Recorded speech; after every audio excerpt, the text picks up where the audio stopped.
MVP voting for MLS, you cannot be available for this award as well. Cameron agrees. Thank you, Cam. Thank you, Cam. Well, thank you. That's what I've been working on. Who's the young player of the year for you in Major League Soccer? Daddy. Yes, Daddy. Exactly. I paid him to do that. Shut the door, please, buddy. From New York, you are listening to Extra Time, driven by Continental from my apartment in Bed-Stuy, Brooklyn. I'm Andrew Wiebe, joined by my partners in soccer, David Goss, Caden Clark, Matt Doyle. What's up, guys? How you feeling? How you doing? We've got a new locale. I see it here. It's a little crunchy where you are, Dave. There's a lot of hiking and tivas and kombucha and things of that nature. Do you feel changed now that you're in Colorado? It's just, you guys live to work, and I work to live. It's a work-life balance thing, and this is more my lifestyle, and this is more what I'm made for. Could you do it if your better half was like, we just gotta get out of New York, we're moving to Colorado? She said that. So first of all, she would never say the first part because New York's the greatest place in the world. Fact. But if she said that she had another option, I wouldn't just go anywhere, so it wouldn't really matter. But I could definitely live here. Guys, you go out. If I walk 5 steps out, I could see mountains to my left. Mm-hmm. There's trees with leaves. There's so much happening. It's so pretty. Now, I've only been here for 24 hours. In 2 days, I'll probably be bored. But I really like it right now. Can I ask you one question before we get to all the different things we have to talk about in Major League Soccer today and find a way to get that bored look off Kalen's face? Because he's like, God, what are they talking about? That's just my face. Oh, wait. So it's an RBF, but it's a resting bored face. Yes, exactly. Gotcha. Okay, yeah. We'll try to entertain you. No, this is enthralling. Let's go deeper, Goss. Dave, are you scared of bears, David? Not particularly, but my better half is extremely aware of them. And anytime we go hiking, the first acorn that falls, she's like, is it a black bear, a brown bear? What do we run towards it or do we run away from it? Is that a cub? Are we between the cub and the mama? What are we going to do here? There's a lot of bear talk in this household. I only ask you because bears are big right now in Major League Soccer. Yeah. We have our Continental Tire Awards, or Continental Awards, the Animal Interaction of the Year. I thought it was going to be the murderous predatory owl in Miami, but now there's a black bear at Red Bull Arena, and I don't know if they have bear boxes there. I don't know how they're handling scat. I don't know how any of this is working. I thought Aurelian Colin wasn't playing center back for the Red Bulls anymore. Whoa! And with that, we're gonna put a bow on it. Hey, happy Indigenous Peoples Day, everybody! I encourage you on this day, as with any day, to both celebrate the culture, but also in its myriad of many different cultures, but also to read history and to understand what really happened to Indigenous peoples in the U.S., in Canada, and pretty much everywhere in the developed world. So chew on that for a little bit. Canadian Thanksgiving is today as well. I am told that it is strictly a harvest holiday, and as a good Kansan, I am all about harvest. So today is the day that they harvest the poutine, I believe. Huh? Yeah, something like that. Either way, happy Canadian Thanksgiving. Let's get to it, and let's start with the topic that we have increasingly been talking about and is both a problem for Major League Soccer and a problem for our society. 3 matches postponed this weekend in MLS because of positive COVID tests. Orlando Columbus, that's postponed. 2 positive tests for crew staff, 1 in the Orlando playing squad. A crew spokesperson said today that there are no new positive cases after staff testing on Sunday. So unless MLS recommends no training, the crew will return to training ahead of Wednesday's game at FC Cincinnati. Players and staff, of course, testing today and tomorrow. FC Dallas, Minnesota was postponed. 2 positive tests in Minnesota's squad. And Colorado, LA Galaxy was postponed. Another positive test for the Rapids. That's their 4th game that's postponed. Wear masks. Take this seriously. Protect yourselves, protect your families. I know that it gets tiring to talk about this. I know that it's tiring in your daily lives, but I just keep thinking about and going back in my life what it felt like when my wife had this, when it was a real possibility that this could go very, very wrong for my family. And I just don't want anybody else to have that feeling. I want us all to get back to normal. I don't want anybody to suffer, and we all have to do our part to make that happen. So. Also, if you've ever watched Extra Time Radio or any of the MLS shows we work on, you may notice that I'm arguably the sweatiest person you've ever seen. if I can wear a face shield with my sweat dripping down it and run in a mask, you guys can all wear masks consistently throughout your life. Because, it's honestly disgusting. All right, let's talk about soccer.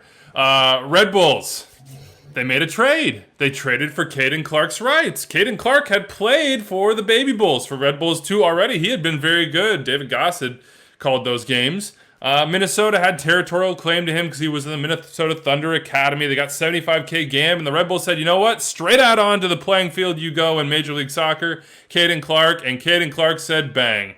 Here is a game-winning goal and a moment that 17-year-old kid will remember forever.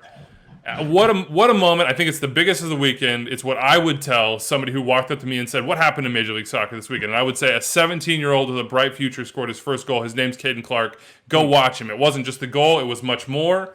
Dave, give us the primer here on Caden Clark for those people out there that maybe are like, I don't know, have any idea who that is, what this goal meant for the club and what it might mean in the future. So for Caden Clark, he's from Minnesota, as you said.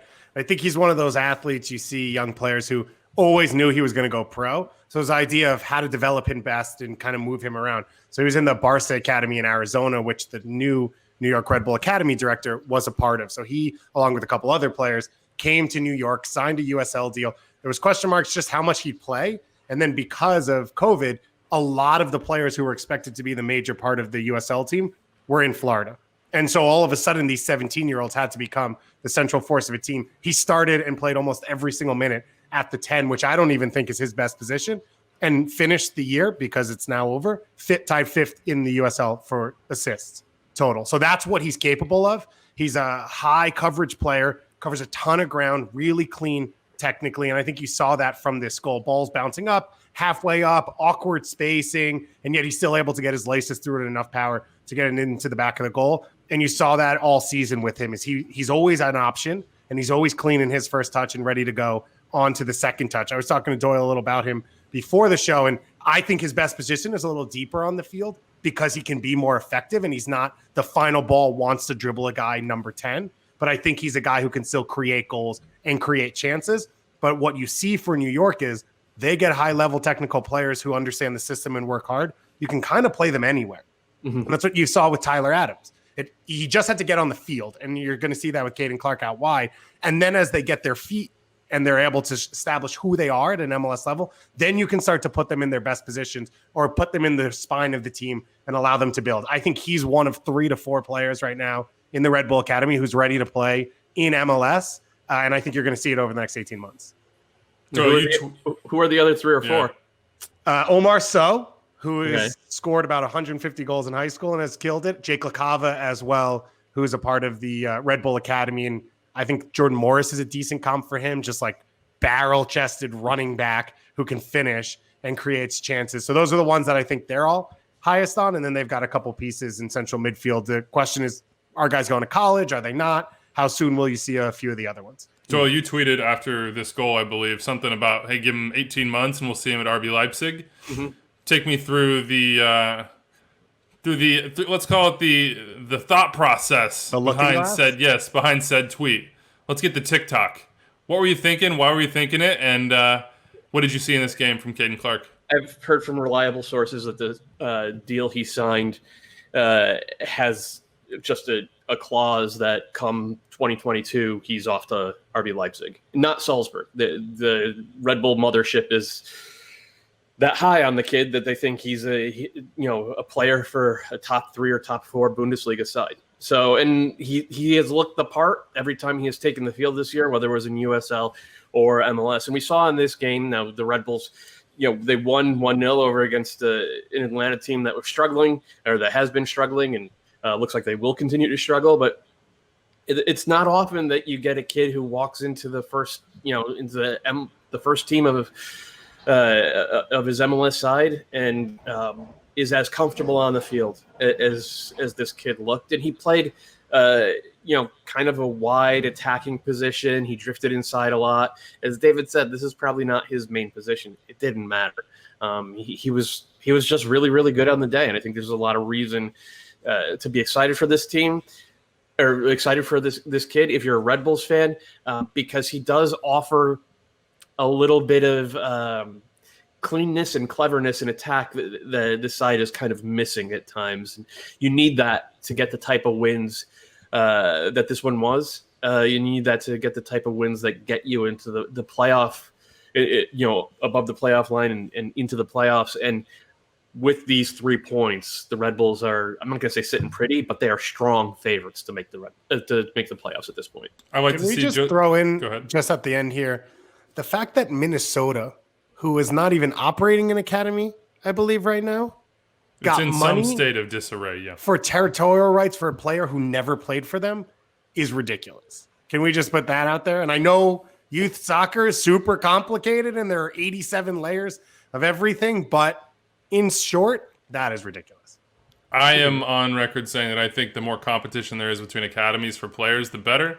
It will benefit the players and it will benefit the academies as well.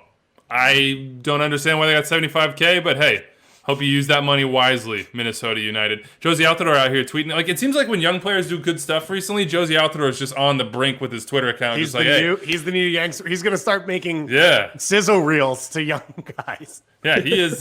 He's hyped for it.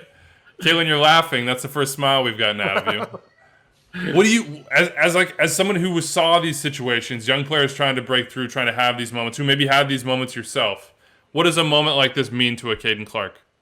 Well, I think sometimes how you start really can push things forward. And if you just get, I've he's been successful at the USL level. He's been successful kind of throughout.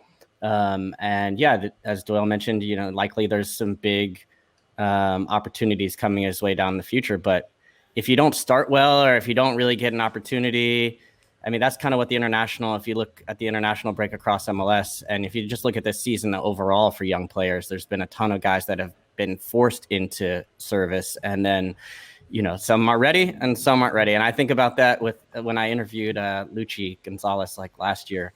And I was like, how do you know when a guy's ready or not? I think I was talking about Ricardo Pepi at the time. And he's like, you don't know. You just, there's only one way to find out. You just basically make the decision that it's important to find out, or that it's time to find out. And I think for Caden, he'll take a lot of confidence out of this. I just look back. I was actually listening, of course, but looking back as well at some of his old highlights. And he looked,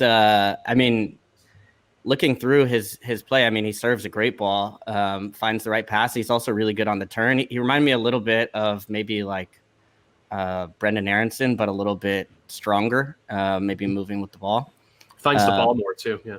Yeah. But anyways, not to add more hype to the thing than already needed. But I think overall, the idea of what you guys are talking about as far as finding players that maybe are in a weird spot or putting them in your system is really, I think, the next step for our academies, because it's one thing to say, okay, yeah, you're going to go into the Red Bull system.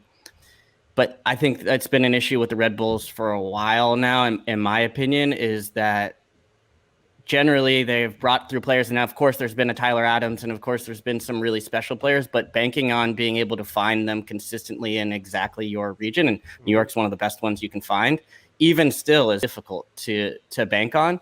Whereas when you can actually go out and say, look, Red Bulls created Tyler Adams. They did a great job bringing him along or whatever. But Tyler Adams is Tyler Adams, and he's a special person to begin with. And it's more about finding those people and those players wherever they're from and putting them into your. That's what Red Bull does globally, right? They find players from all over the world and they put them in their system. And they say, okay, once we get there, we can go all the way up and get the best out of them. And I think this is looks like a pretty good example of that happening here in MLS. Yeah, so that's what I agree with Kaylin. I would say this: Philly's been the best at really recruiting, going out and getting guys from Michigan and Vermont and Florida and Texas as well. They brought in Axel Picasso, who was a big prospect that they got over FC Dallas. Philly's been number one at that, and Dallas obviously has this territory that spans, I don't know, through Greenland into parts of South Africa and then up through North Carolina. That makes no sense. So obviously they bring players from across. But I think, to Kaylin's point, I totally agree that for New York, it's huge to have some guys who aren't New York guys coming through your academy and through your system to show that you can compete with what Philly's doing, because Philly's going to keep pouring money into it. They're going to keep pushing this. They've got the residency. They've got it all set up. I think for New York, that's that last step to say, you're a great player in Lincoln, Nebraska. Come to New York and compete with the best players every single day in training, and we will get you through to the pro level. And that's something New York hadn't really shown over their time. And that's also key for the Red Bulls because from the 2000s to, I'm talking about age cohorts here, the kids born in 2000 through 2003, NYCFC just killed them. NYCFC got, I would say, 80% of the top talent in that region. Now, NYCFC doesn't have the clear path to the first team that the Red Bulls have done, but it doesn't matter if you have a clear path to the first team if you're not able to get talent that can actually take that path and make it to the first team. And, after the Tyler Adams and Omir Fernandez group, there wasn't really anything maybe until Tolkien, who hasn't made his debut for the Red Bulls yet. So getting guys like Caden Clark, and then like you said, and LaCava, that actually fills a gap that had been created in the Red Bulls Academy system that was so heralded in the first part of the last decade, but really kind of fell apart from late 2015 onwards and is just being rebuilt now. I think about this, and maybe it's because I'm a KU basketball fan, in terms of college recruiting. And I know, I get it, Dave. In terms of the sense of like, our academy structure should be going out there and finding the players that can grow the most in their system and take the next step from their system. We should be saying, we want to find the right guys to play in the Red Bulls Academy, which is not the same kind of player as will play in the FC Dallas Academy, which is not the same type of player which will work in the Union Academy because the pathways are all different. Let's optimize it and actually find the right guys for the right jobs and not make it so much about who lives within this little band of territory and more about how we can create the most growth and the most players who can take the next step, which, whether it be playing first team soccer in Major League Soccer or, like Joe Scally's case, just being sold. Bam. Or, you talk about Chris Richards just being sold. Like, move on. You can move on. You're an asset for us, and now we've helped you make this next step. That's what I want to see. By the way, Caden Clark, 17 years, 4 months, 13 days. He's the youngest player to score his first goal for the Red Bulls since Josie Altidore, who was 16 years old, 10 months, and 10 days in 2006, which is crazy. I mean, I remember 2000. I remember that vividly, both Josie being drafted and then Josie just being this player that you're like, how is this guy 16? He is going to go places. JD in Orlando hit us up. We've been sitting on this for a while. It's the AT&T Rookie of the Year breakdown. He says his bet is Daryl DK. Now, he's in Orlando, so you kind of understand who and why he's betting on Daryl DK. I think Henry Kessler's in there. Mauricio Pineda's in there. Michael Waldisimo's in there. Cade Cowell maybe could be in there, but he's more kind of on the outskirts, certainly right now. But I'm going to say, forget that. Continental Awards this year. We fill the gaps. And the gap is MLS Young Player of the Year, all right? It's not about the Rookie of the Year. It's MLS Young Player of the Year. We're going to base this on 22 under 22 voting, which is ongoing, which basically says you can't be 22 as of decision day, which I want to say is November 8th? Yes. Something like that this year. So, this new award, the Continental Award for the MLS Young Player of the Year, as a young child cries in the background. Definitely here. can. He's not getting the Young Player of the Year award in this household for this moment right now. Big Wyatt guy here. Yeah, I'll ask the question. I'll ask the question, then I'll mute so you guys can answer. Who is your Young Player of the Year in Major League Soccer this year? They have to be 22 under 22 eligible. Who wants to start? David, you look like you want to start. That was a lot that just happened.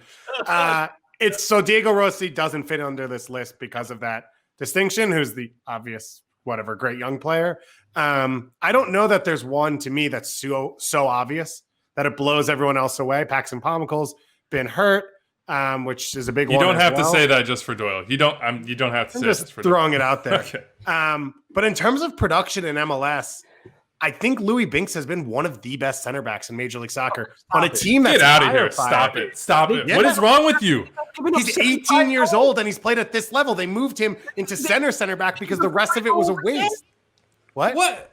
He can pass the ball, but it's not clear he can defend. I don't think anyone can defend on that team, and he's still the best at it. This is a Shakhtar Donetsk-esque take. Okay.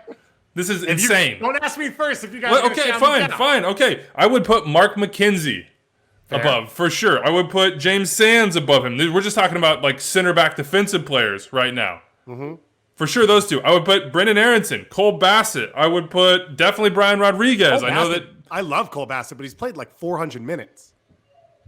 Louis Binks played like 1,600 minutes. Oh my God! We're not talking about we're not doing the 22 under 22 award. I understand. Who has been the most productive? Who has had the best year. season? And if you're going to argue this, then Mark McKenzie mops Louis Binks. Maybe. Mops him. Maybe, Yeah. but Mark McKenzie plays on a really good team with other good players. Oh, okay, that's like a point in his column. yes. He's one of the good players. Okay. Someone else go. Someone else go. Someone Yeah. else say a name. I'll take So, Brendan yeah, Aronson. I'll take Brendan Aronson. All For me. right, make the Yeah. case. I mean, 5 goals, 4 assists, and I think he's taken a step forward in his development. He's on a top 3 team in the East. He's played an important role in that, and I think he has made his team around him better. I think he's gotten in on the other side of it, where it's not just being dangerous. He's been able to score important goals. He's been able to get important assists, and he's also showed some versatility to play a couple different positions. It's not necessarily just the attacking stuff. He's been able to press defensively and be a big part of that system that they play in, and even play a little bit more of a defensive role when they've asked him to. So, I think he's the most intriguing young player for me. He's a guy that I've wanted to see, or I'm interested to see when he does eventually go abroad, because I look at a lot of the young Americans abroad, and I think he has the potential to actually raise his game another level around even higher competition. So, Brendan Aronson, he was my top pick, and I'm going to give him this award as well. So Tom Megan's Boger, by the way. 5-year-old niece is learning right now. She wants to know the word cliche and standard. So I'm just going to bring her in here and point at all of you guys. Wow. Oh, Brendan Aaronson's the best young player. Mark McKenzie. Wow. There's something different for once. So defensive. I know you love Quebec. I know you love Montreal, but Quebec, come on, wow. we can. But he's not even. He's British. He's just good. I know, but still, it's a Doyle, stop in say his your career. cliche name, and then we can move on. I think McKenzie, Aronson, and James Sands all have really good arguments for it when you consider how well they've played and how good the teams they are, how good the teams they play for are. But I think it's Ayo Akinola. And this is not my number one vote on 22 under 22. It's who's had the best season. And Ayo Akinola, what he has been able to do coming from kind of nowhere. Like, he was not even second or arguably even third on the center forward depth chart at the start of the year. I mean, he scores 5 goals in 3 games in the tournament this summer, and then he comes out, gets injured, and then comes back in and just keeps scoring. And I would argue that Toronto have actually played better with Ayo as a center forward this year than they have played with Josie up there. So it's there have been some really good performances from young players this year, but what Ayo Akinola has done for the second best team, or the best or second best team in the league, in terms of winning a starting job as a 20-year-old, in terms of being productive, and in terms of elevating what's already one of the best teams in the league, it's rare, and I think that needs to be recognized. I hear that, but I would say I was actually surprised. I was looking this up the other day. You know, DK is only 6 months older than Ayo Akinola. He's only 6 months older. And I thought of them, I think because he went to college, people think of him as an older player as opposed to how young he really is. So I kind of think if I were to pick between the two, DK might be the one that I would take. And especially when you look at Pozuelo and the way that, TFC have been able to play, and the surprise that Orlando has been. I don't know. I think there's a possibility that the rookie of the year could also be the Continental best young player of the year as well at the end of this year. So I'll just say that Kessler should actually be the rookie of the year, but that's a different discussion. But regardless, good brand drop from Kalen right there. My vote right now, I think, would go to Mark McKenzie. I won't belabor the point here with cliches and standard answers, Dave. But you did have something interesting to say in the pre-show meeting about this award and how we decide it. Yeah. And sort of the parameters around it, which I think is important because we're establishing something new for Major League Soccer here that hasn't been. We're into uncharted territory for this league. We are explorers. Yes. We are on the edge. I said that for Rookie of the Year, the one thing that makes the award nice or correct to me is you can only be available once for it. And with young players, if we just make a threshold, for example, Caden Clark will be eligible for the next 5 years if he's a part of this. So I think if you win it, you are no longer eligible for this award moving on. I think that's fair. we make the rules here. The Continental Awards are our awards. They're your awards. Let us know. What do you think? Do you have a name here for the Young Player of the Year? Do you have a better name? Can I for throw this? one more Who would out it be? there? Would it be the? Can I throw one more out there? That might be controversial, but Yeah, sure. I think if you were going to win MVP or you're an MVP voting for MLS, you cannot be available for this award as well. Cameron agrees. Thank you, Cam. Thank you, Cam. Well, Thank you. That's what I've been working Cameron, on. who's the Young Player of the Year for you in Major League Soccer? Daddy. Yes, Daddy. Exactly. I paid him to do that. Shut the door, please, buddy. Shut the door. Does Cam know how old you really are, or how old you told him you were? I'm young at heart, man. Dinosaur. I'm so young at heart. Anyway, if you have a name for this, like it could be the DaMarcus Beasley Young Player of the Year award, whatever it might be. Santino let us know. Quaranta. Yeah, that could be a good one too. 401-206-MLS. Extra time at MLSsoccer.com. Before we get to Mike Lahoud talk FC Cincinnati and what's going on there, we're going to try to just check in on teams we don't talk about much, and we haven't talked about Cincinnati much because they haven't been very good. Let's talk about a team that started 10 college players this weekend. The Rebs. Bright DK, Virginia, Henry Kessler. Harold. What, God. I've been so bad at names, and I am. You understand, though, for Daryl DK, well, this is a situation where most people have probably never heard of his brother, and yet we, being MLS nerds, cannot get his name out of our And it was 10. It was like 10 years ago. You know, like 3 games. Yeah, it was like 10 years ago. Anyway, the Revs started 10 college players. Bruce Arena doing his thing, and Lee Win went 50-50 Well, are they for the pros Revs. now, or are they still college players? Well, they used to be college players. Got it, okay. Yeah, that's the important delineation there. What do you think about that, Doyle? You wrote about it. Yeah. And it's not the norm, let's say, in Major League Soccer these days. No, it felt And like they won. And they won. Yeah. They won at NYCFC. It was a huge win for the Revs. They have had to scramble this year because their best player, Carlos Heel, has been hurt basically all year. So they went out and got Lee Win, who, remember, played a year at Indiana a million years ago. They have not gotten productivity out of Adam Buksa, the DP striker they brought in from Poland. So it's Teal Bunbury starting up top, and he scored a gorgeous goal off a feed from Lee Win. Their defensive signings over the past few years have uniformly underdelivered, whether it's Michael Mancian or Antonio De La Mea or Alexander Butner, who they brought in to play left back. Well, their entire back line now, right back Brandon Bai, they drafted in 2018. Center back Andrew Farrell, who of course they used to play at right back. He has slid inside over the past year and a half. He's now one of the most mobile ball-playing center backs in the league, and he's key to a lot of the stuff they do in terms of possession. He was drafted in 2012 or 13. Next to him is Henry Kessler. He's playing basically every minute. He was their top pick this year. I think he went 6th in the Super Draft. And next to him at left back, it looks like DeJuan Jones, who came into MLS as a winger. He was drafted in 2019. And he has been excellent. This team's given up 14 goals in 17 games. Now, part of that is they have Matt Turner, who's posting another all-time year for MLS goalkeepers in terms of shot stopping. But part of it is they're really good defensively. And they've been able to scramble using guys like Scott Caldwell, Kellen Rowe, Matt Polster in deep central midfield. Tejan Buchanan, he was their top pick in the 2019 Super Draft. They've gotten good minutes out of him on the wing. It's not. I'm certain that Bruce Arena did not go out and intentionally say, "I'm going to build my team through the Super Draft.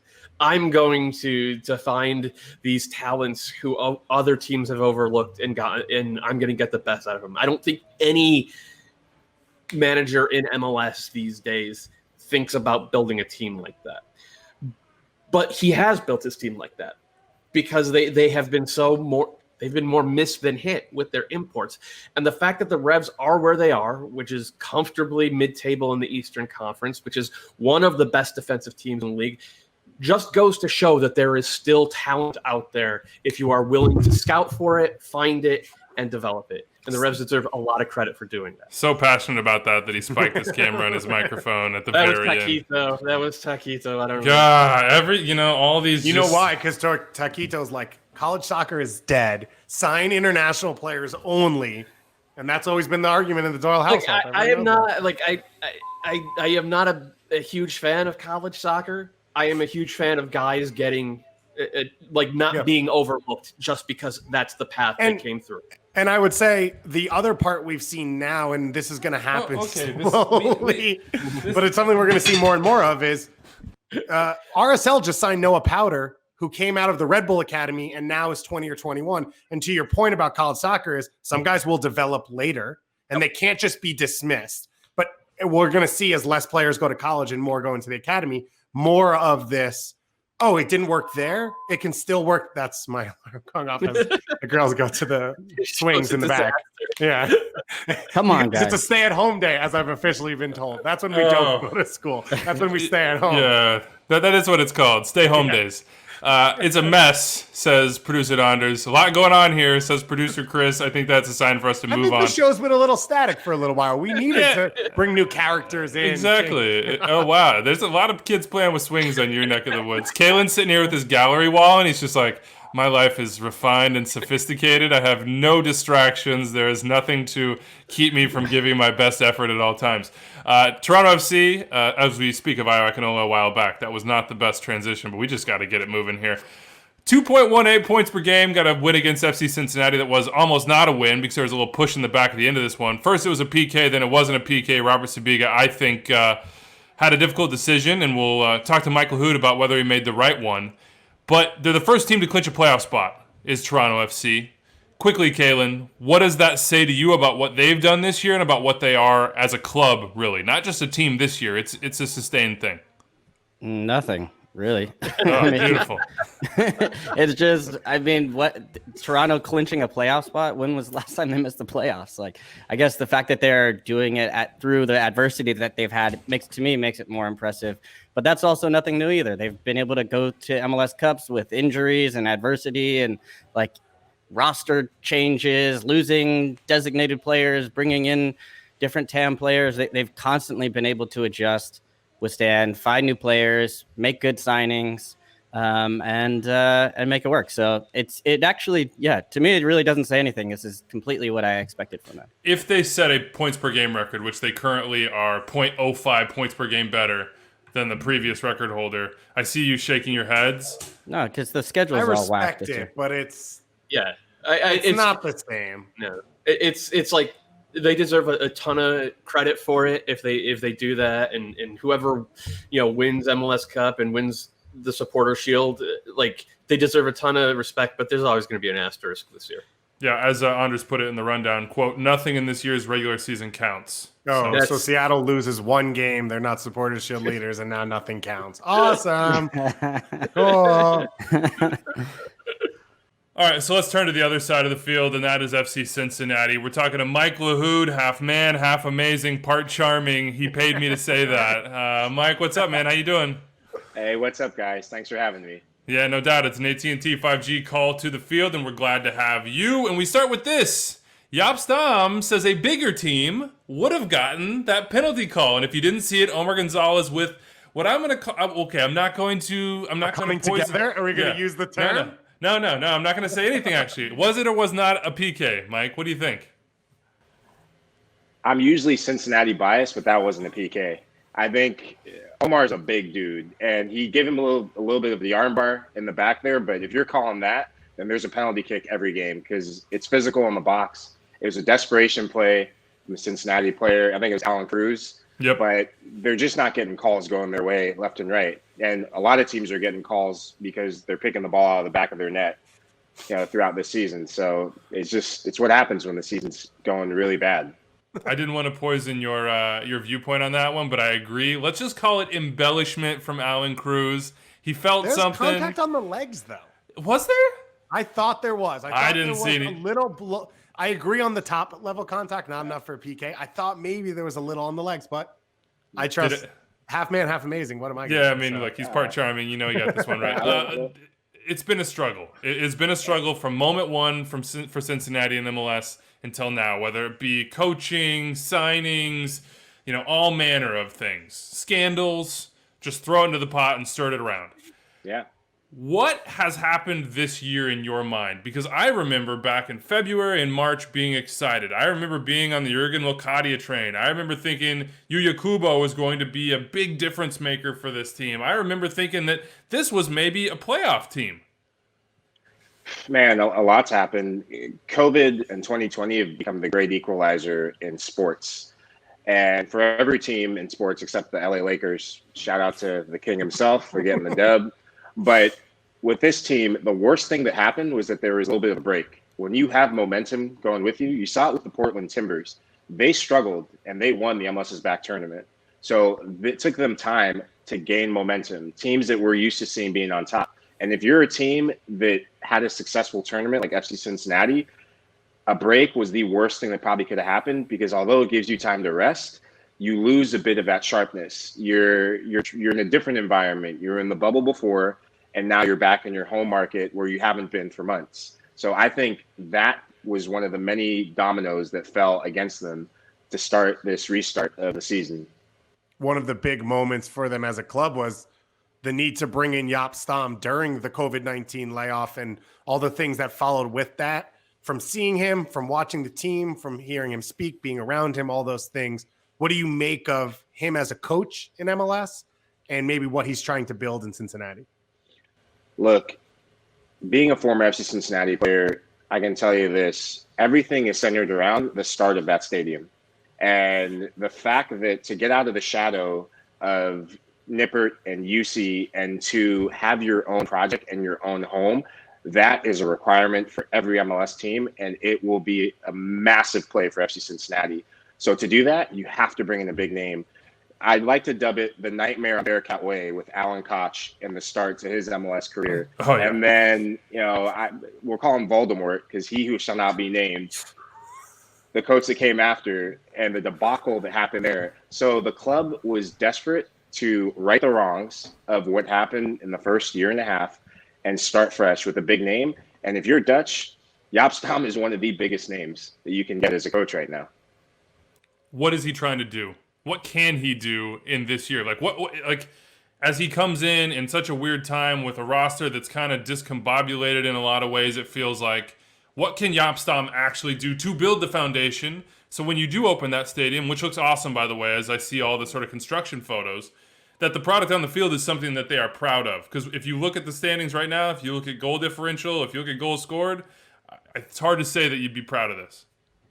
No, it hasn't been the Cincinnati that we thought we were going to get. I thought we were going to get. We all thought, I think, we were going to get, which was a playoff contending team after the MLS's back tournament. And I almost wonder if at this point in the season, Jaap Stam is saying, let me evaluate. I know the players that I want. So you see the new signings with Kanahelu Makocho, Kunamatana Makocho, as I like to call him. You see Barriel coming in from Argentina. You know that Jurgen Locadia, although he couldn't score in the Atlantic Ocean right now if he tried, you know that that's the guy that he wants up top. Sim de Jong, the Dutch connection. There's guys that are in this roster for the future. And this year is kind of a wash for them. And I'm almost starting to wonder, at what point does Stam say, you know what, it's not just in the cards for us. We had COVID, and we're going to just evaluate our players in the group that want to take forward with us for next year. And the number one thing that I took away from the MLS's back tournament is you have to stop the bleeding. You have to stop the bleeding in the culture that was created from the first two coaches. You have to stop the bleeding more than anything defensively. And that's why he switched to that back five versus a 4-4 or 4-3-3. When you mentioned in the names of people that you want there, though, is Jurgen Locadia and the struggles he's had scoring. We know the loan deal got extended another year. Do you think this is a guy who's happy in Cincinnati? Do you think this is a guy who will and can score goals for FC Cincinnati? I think he's happy in Cincinnati. He gets to play week in and week out, and Fair. He's not scoring.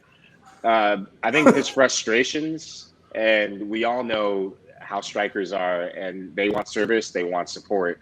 A guy that I played with during my career, Juan Pablo Angel, he used to legitimately grab me by the collar and say, get the ball in the box. I need service. I need support. I don't need you to play scared. give me the ball and I need to run off me. And I think Jurgen Locadia is a player who isn't getting the support that he needs. Yes, he's not scoring goals, but it's a one-man show. If you watch their last game against Toronto and even Philadelphia, they're throwing more numbers forward in the 4-3-3 they're playing, but he's a guy that needs runners out of midfield. He likes to drop deep off the ball. He likes to get touches on the ball and then drive into the box.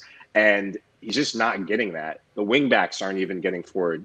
But a guy that I've been really impressed with has been Joe Zhao.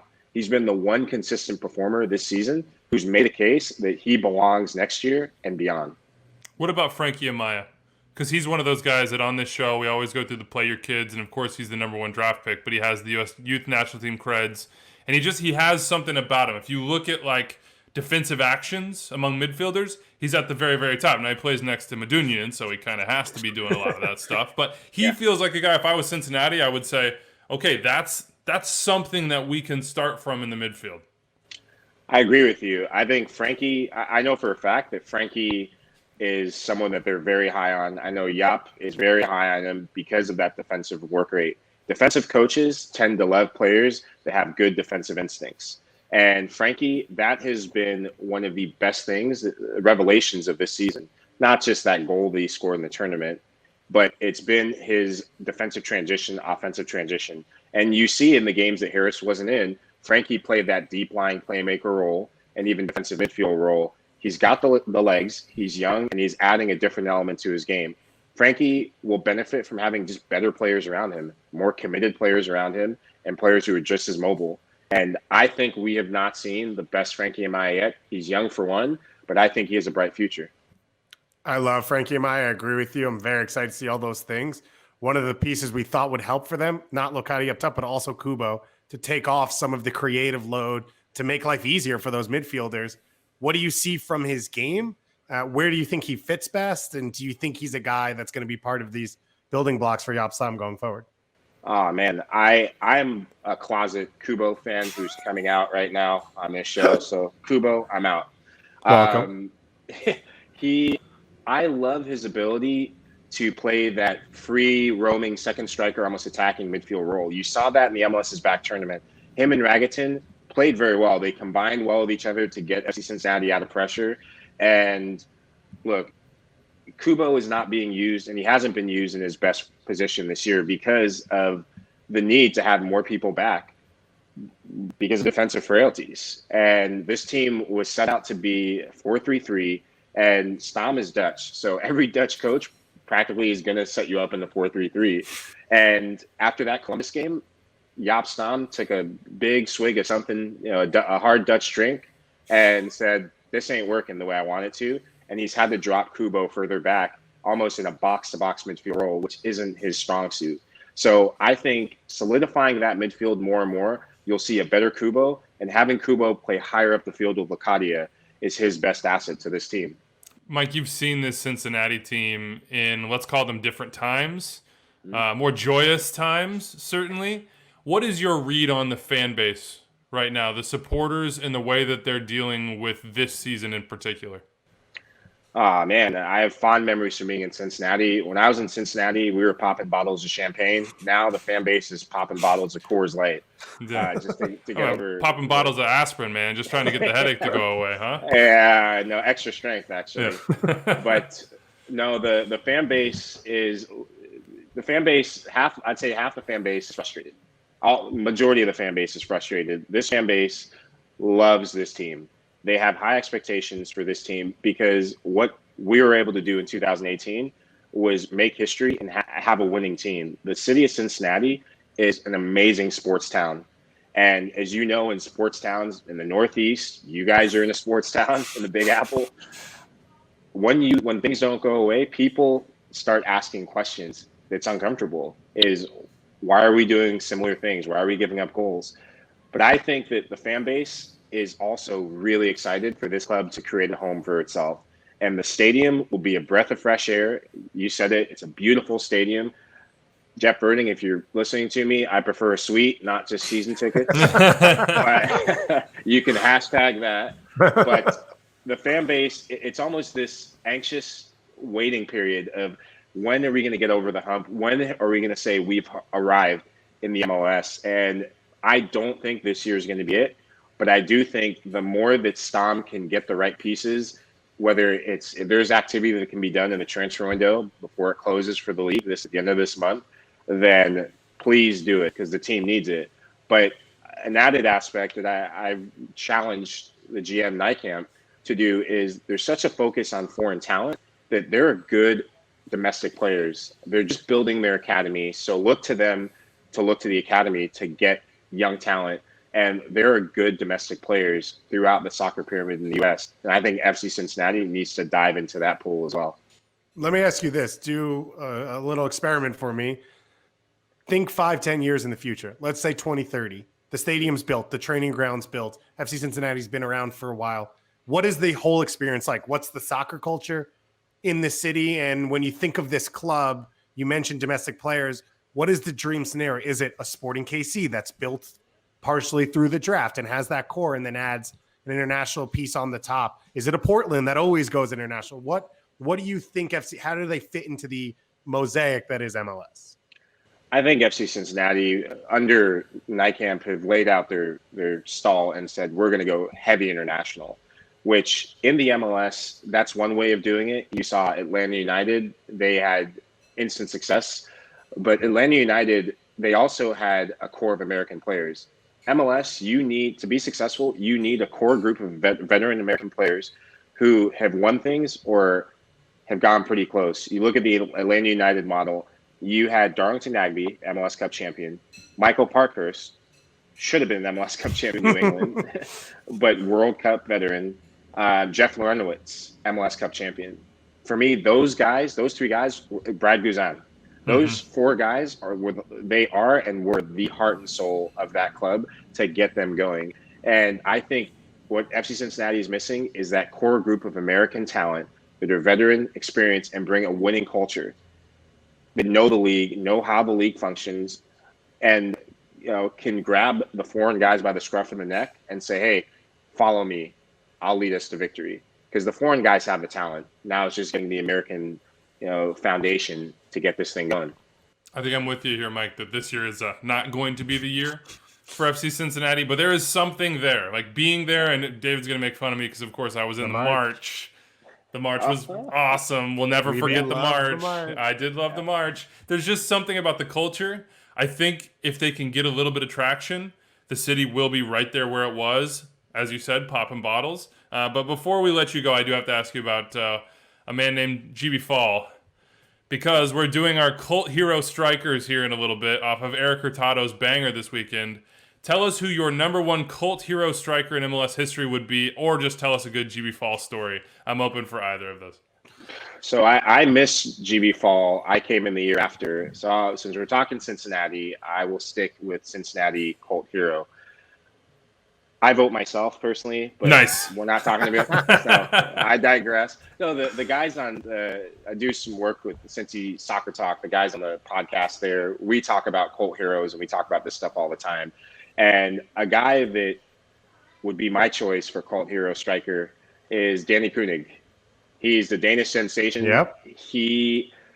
I've never played with a striker who just works for 90 minutes. And he's like the wind-up toy. And I hope he's in counseling now for anger issues. Get some help, Danny. He would just get going. And just as soon as the whistle blew, he just had that look that said, "Give me the ball." And he could score a banger if you needed him to. He could score the scrappiest of goals. He just had a knack for being in the right place at the right time, a la Chicharito's previous twin brother, not the one who's playing right now, but the one who was banging in goals left and right when he was in Europe. He just had that similar presence where it would fight for everything, and he scored big goals in big games. And so everyone talked about GB when he was there, and GB did that. But Danny Koenig, I have a lot of respect for him. We call him King Koenig. So here's to you, the king. Hashtag King Koenig, hashtag Cold Heroes. Thank you so much, Mike Lahoud. At Mike Lahoud on Twitter. Tell us what you're doing, man. Tell people where they can find you. Yeah, as you said, you can find me on Twitter, IG, or Facebook, I think, at Mike Lahoud. I am doing a lot of things. I recently retired a couple months ago and loving the retirement life. I'm going to be doing on-air stuff. So broadcasting, color analyst work, So I've been doing some stuff with ESPN, doing college soccer, Longhorn Network, and making my debut for the ACC this Wednesday. Nice. And I've been doing a lot of work with Jimmy Conrad and the Soccer Minute crew. Love to write. So half man, half amazing, half charming, and half everything, whatever you need me to be. So, look forward to what the future holds. All right, Mike. Thanks, man. We appreciate your time. Yeah, thank you guys for having me. All right, welcome back to the circus that is Extra Time, driven by Continental. Okay. There are not any locks in my apartment. Whoever owns this apartment or whoever had it before, they didn't put any locks on anything, including the bathrooms. So imagine what that life is like. There is a thing called child locks. You can child-proof a door.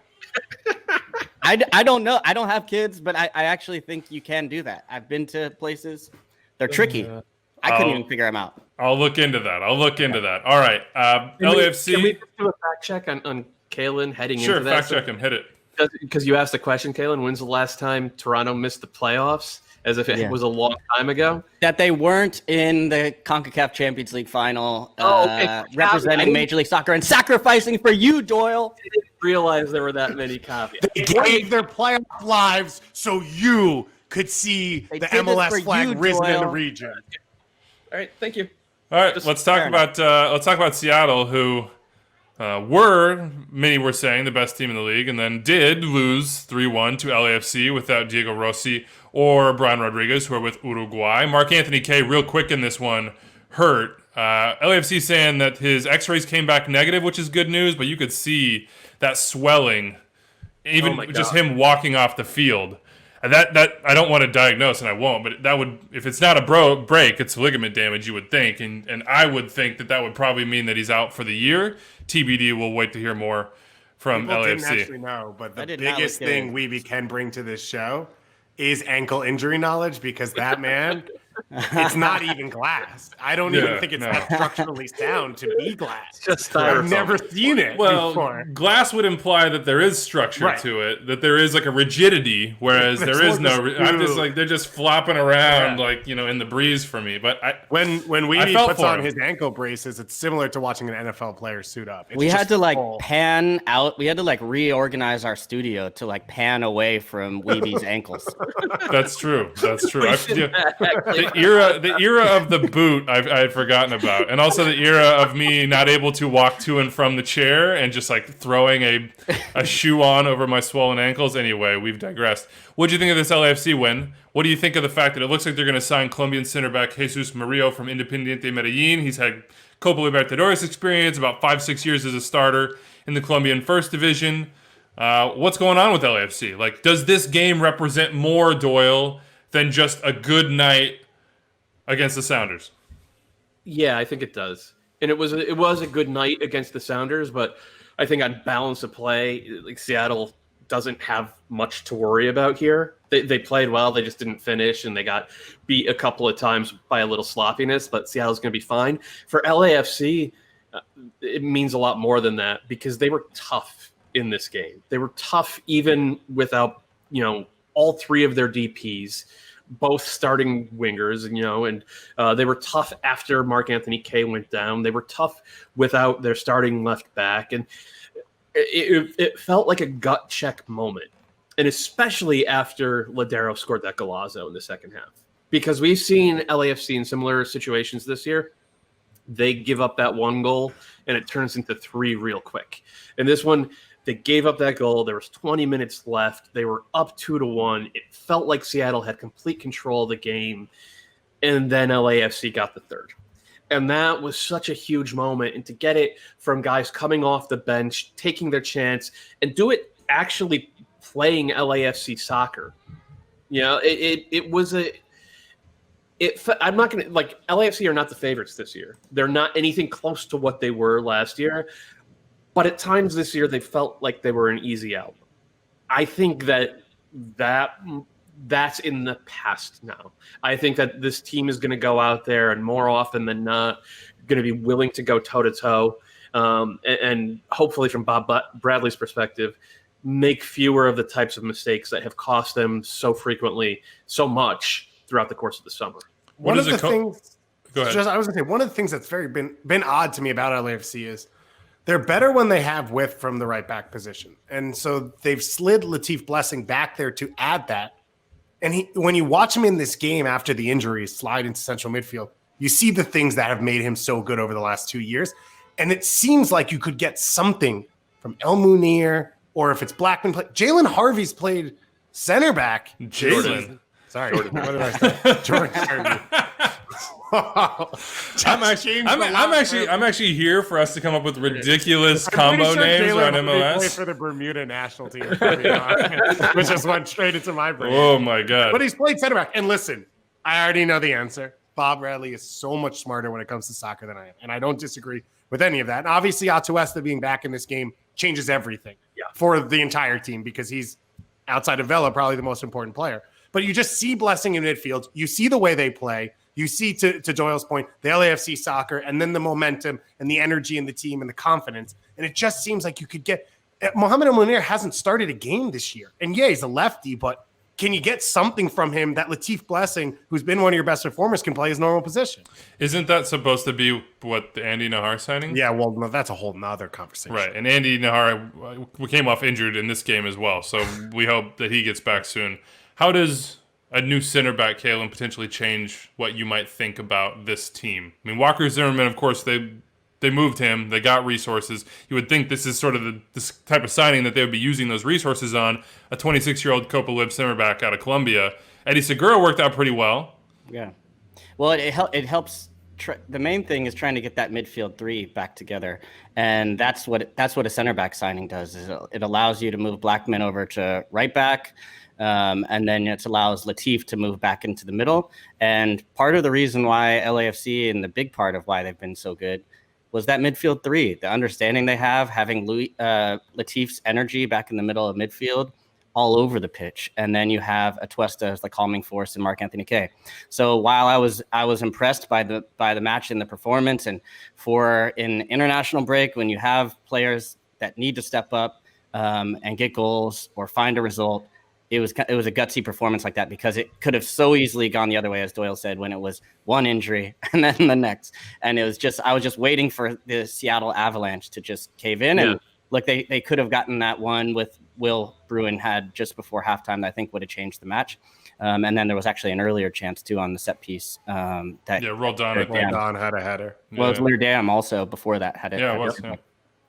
But either way, good for LAFC. The thing that I think, sort of dampens all of this team just can't get a break. They have had one bad luck injury after the next, and they've constantly had to play this weird jigsaw puzzle to fit these pieces back together. And just when you think they're going to get a center back that allows Latif to move back into the middle, then they lose that center midfield anchor in Mark Anthony Kaye or the connecting piece. So it was a big day for them in a lot of ways to get them on the right track, and then a really devastating day on the other.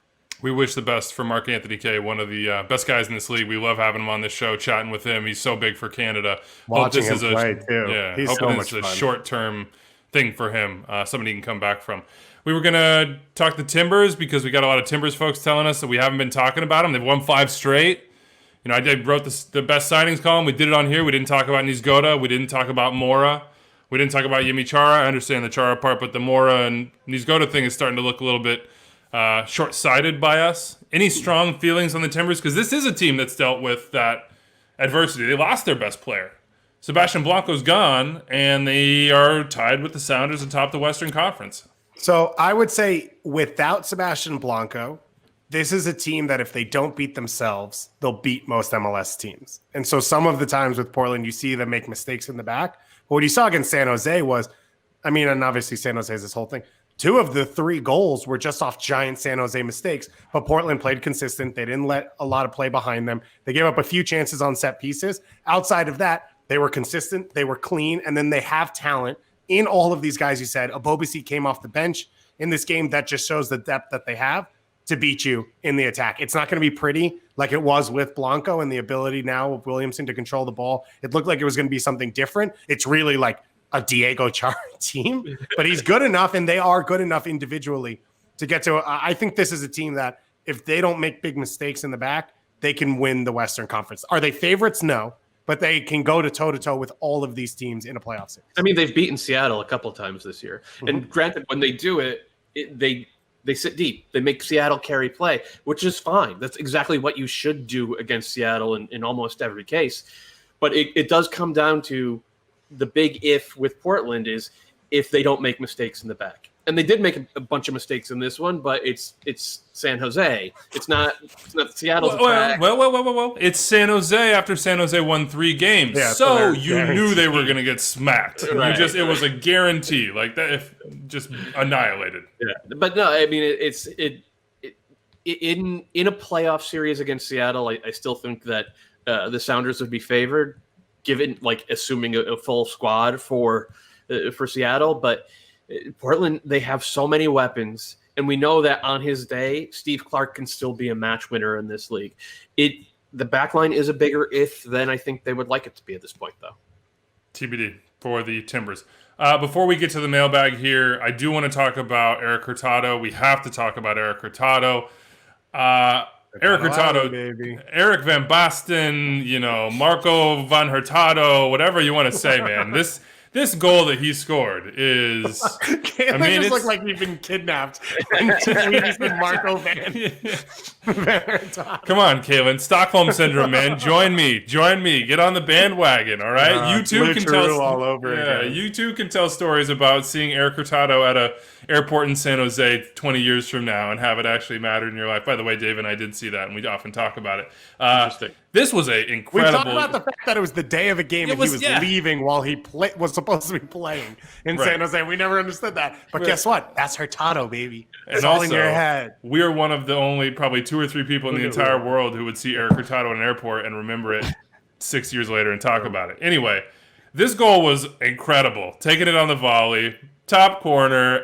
Game winner.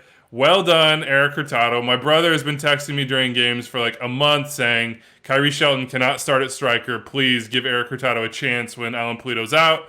Hey, he's got 3 goals in 1 start, 10 games in the whole year for Peter Vermees. Turned into a pretty good signing for him. But I want to take this a different place. Who is your favorite MLS cult striker and why? And you can define it however you want. You might need to define it. Okay. So I'm defining it as a player who went on, looks like they're a world-class striker, can do everything, scores great goals, and is on once every 7 years. And so for the 3 months after they score that goal, we get emails of why aren't you talking about so-and-so? This is a guy who could contend for the U.S. national team. Then you get the national team talk in where it's Mike Fusito has to be on the national team because he plays for Seattle and whatever else is going on. So my version is a guy who probably had more success than what this definition is, but Omar Cummings. When he was on for that year and a half, I was like, this dude owns MLS. No one can stay in front of him. He can score from outside. He can run by guys, everything. And then he had injuries and never got back to it. And I was still hopeful. And FC Cincinnati gave him a shot, and I was there for it. Never happened. But I will still tell you when healthy on his day, Omar Cummings is the best striker in MLS history. I respect that. I love the Omar Cummings take. I played with Doyle. Love that guy. Awesome dude. Yeah. Who you got? I got a name. I know who my name is. This is Colt striker. And yeah. And you can define it however you want. It's easy. It's Roger Levesque. The man has who else has built a 200-meter tifo of this man's face, his mustache? It's got to be him from the lower leagues and then coming up to MLS. And then even just the, every person you see in Seattle will have a story of meeting Raj out in the street, usually on rollerblades or an astronaut costume or some way or the other. But yeah, he did the business in big matches for them. I think that the Cult Classic is the one where it's you have to know it's not your blockbuster hit. It's not your Clint Dempsey. It's not, even a Chad Marshall. You got to go a little bit deeper. And Chad Marshall or Chad Marshall, he's closer to Cult Classic, I would say. But I don't know. He's I think you have to know the depth, the history, and I think also the big piece for me is the affection. You have to have the this love for this person, he's one of your own, and understand kind of the stories behind it. So Raj for me he's the standard bearer. As you think of your name, Doyle, I'm going to throw some out there. Luke Rogers came to mind for me. Red Bulls legend. Yeah, the original BWP is what they call it. Yeah, Luke Rogers was a big one. I thought, Cameron Porter is certainly an ETR CCL cult hero legend. On my men's league team, respect. Nice. Still, That's huge. Still banging goals. Not right now during hiatus, but he's training, I'm sure. Just hit that ball over the top, baby. Let him run. Hit the ball over the top late in the game. Dude, I'm telling you, he's still scoring clutch goals for us every week in Chinatown. I mean, this man, he's he's still got it. Are you the Frank Klopas to every goal? his Yeah. I don't want to. We can all see it in our mind's eye right now. Energy. That's a men's league energy for sure. Yeah, can I throw another one out there from the Rapids days? Chinte. Yeah.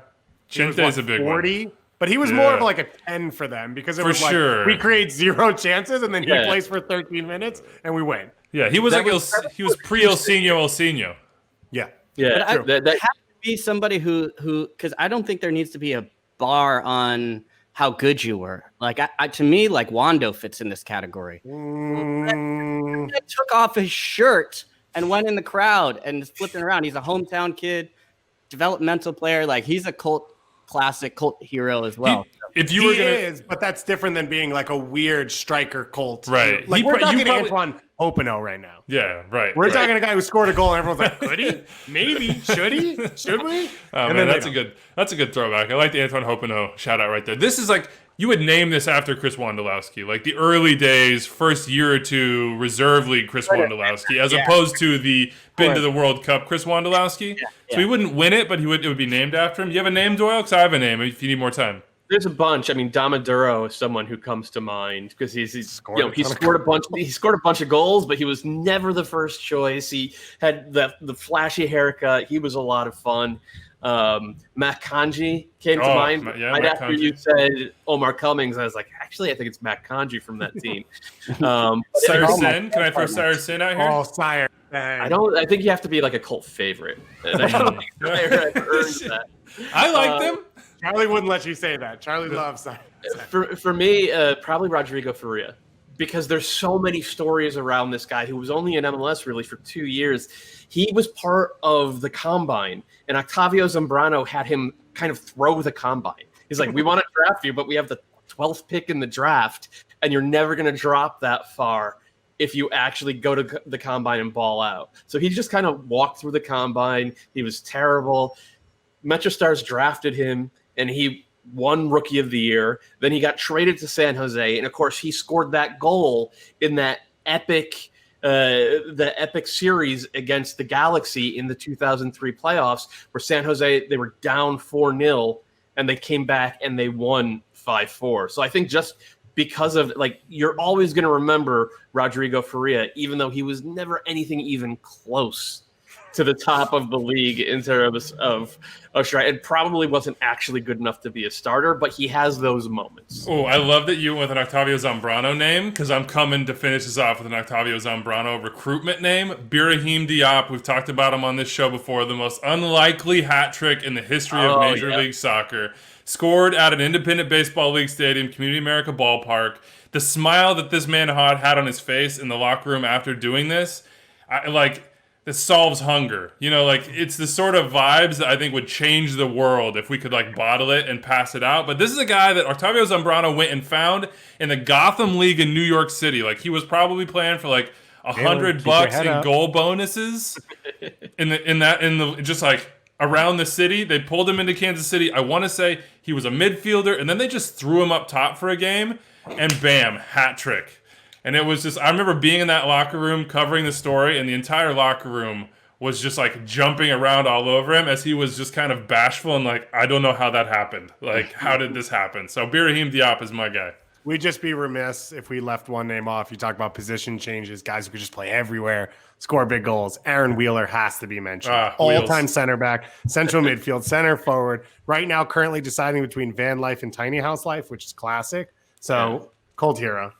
Actually, maybe we should get him on the show. I want to know which way he goes with that. Yeah, you got to. Tiny House is looking cool right now. Yeah, but the van life gives you the mobility. They might have more locks than your apartment. Yeah, for sure. Van life, more mobility, though. And in these times, you need that. We won't talk about Miami, though they did win. And they got the other Higuain brother, which I'm extremely jacked about. But Luis Morgan's taking PKs, which I guess makes sense, you guys told me, because Higuain skied his against Philly. So good win for them. But let's get to the mailbags. We're running out of time, and producer Anders is getting in my ear. We start with Ben Olsen, who was, of course, relieved of his duties as the head coach at DC United, though he will stay with the club.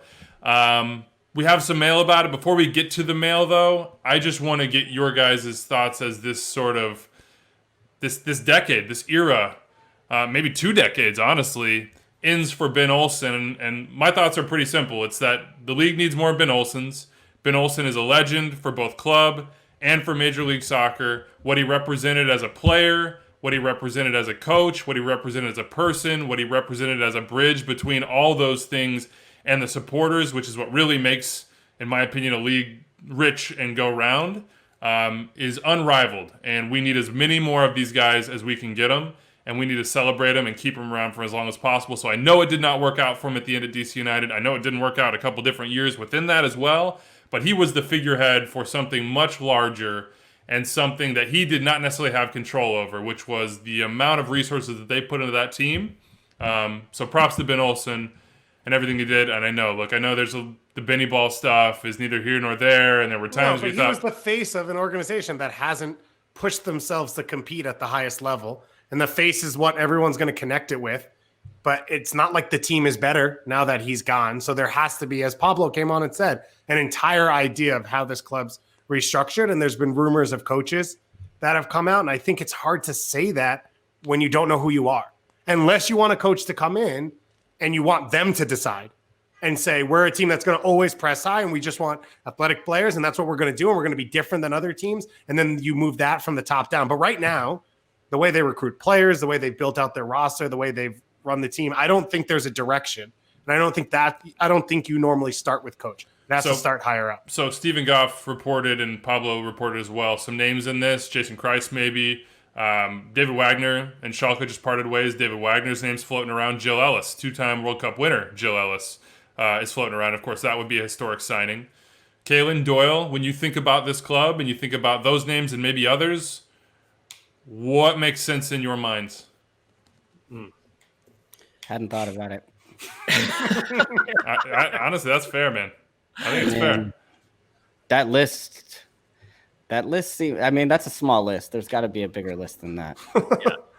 I don't have the list, but I've heard around the league that the Wagner talk is real. And I think David Wagner is a good coach, despite how things ended at Schalke. That team was terrible for the last 15, 20 games that he was manager. Again, I think the problems were, as with Ben Olsen in DC, I think the problems were largely above his pay grade. Jill Ellis would be super interesting because she has won championships. I never really liked the way her team played, but you cannot argue with the success that she had. And obviously that would be a groundbreaking hire. But as Kalen said, I don't think that's the whole list. I think there's going to be a long search. And I think that part of the search has to be the understanding within the ranks of the DC United decision makers that DC United should mean something more than just one of 26 or 30 MLS teams going out there. DC United has tradition printed on the back collar of their jersey. DC United was the original dynasty in this league. They are still the winningest team in this league. They have had players who have been, icons in CONMEBOL and icons around the world. They have produced great young players, including Ben Olsen, whether it was through the draft or now through their academy. And, certainly Bill Hamid is the face of that in a lot of ways, but there are others coming up. DC United I hate to use the word brand, but the DC United brand, it should mean something more than I think what it largely has. And I think that the team has to embrace that, and they have to be snobby about that in the way that Lakers fans are snobby about it, in the way that Yankees fans are snobby about it, in the way that we see teams around the world in our sport be really kind of like insufferable about it. I think honestly, because they have the tradition to be that, and they have the stadium to be that, and it's time to hang some banners and retire some numbers, get Marco Echeverri and Jaime Moreno and John Harkes and Ben Olsen, get them all there and remind the fan base of what this team was and guarantee them that they are making every effort to get back to being that once again. Vikas Mindireta hit us up, and he does a lot of the times about DC. He says he's just listening to Monday's show. He seems a little silly for this email, but the point stands. Nothing will change unless ownership feels public pressure, because for years, maybe sneaking to the playoffs has been good enough, and I'm fed up with not having any ambition to actually try to win anything. Honestly, whenever DC plays, I look for other games on at the same time, hoping there will be something else good to flip to once the game is decided after the first half. That's Sheesh. Yeah, that's a little harsh, but I think real. We'll end here. And we'll skip we have a good email from Chris in the Great White North about the maybe the possible roster changes for U23 spots. I think that deserves a little more time than we can give it. So I'll just do this real quickly for RSL. Brian Dunn has said on air that whoever the new owner of RSL is, and remember that's still ongoing, needs to be able to spend some money on the team. So with that said, what would be your positions of need to fill? We don't have to go along with this, but you look at that roster, where would be the first place for RSL that you would target? Striker. It's got to be, right? Johnson, Rossi, Martinez, Krylock. I mean, when Damir Krylock is by far your best goal scorer and you're pushing him forward the vast majority of the time to make something happen, that's gonna say a lot. I think there's going to be a close to full roster rebuild in Salt Lake after this year. It just Justin Glad's out of contract. The other center backs have not been good enough. There are questions everywhere in that attack. None of the central midfielders have kind of developed in the way that I think they had hoped. So I think I expect that RSL will be rebuilding this offseason. RSL fans want to know what you think. 401-206-0MLS, extra time at MLSsoccer.com. Thanks for sticking with us here through child invasions and cat attacks and all manner of things. Remember, rate and review, help us out. Says Chris, I never would remember. Of that. Yeah. Make sure to rate and review us. 5 stars for the random traffic noise and children bursting into the room. With that, we're out of here. We'll see you on Thursday, everybody. Enjoy your week.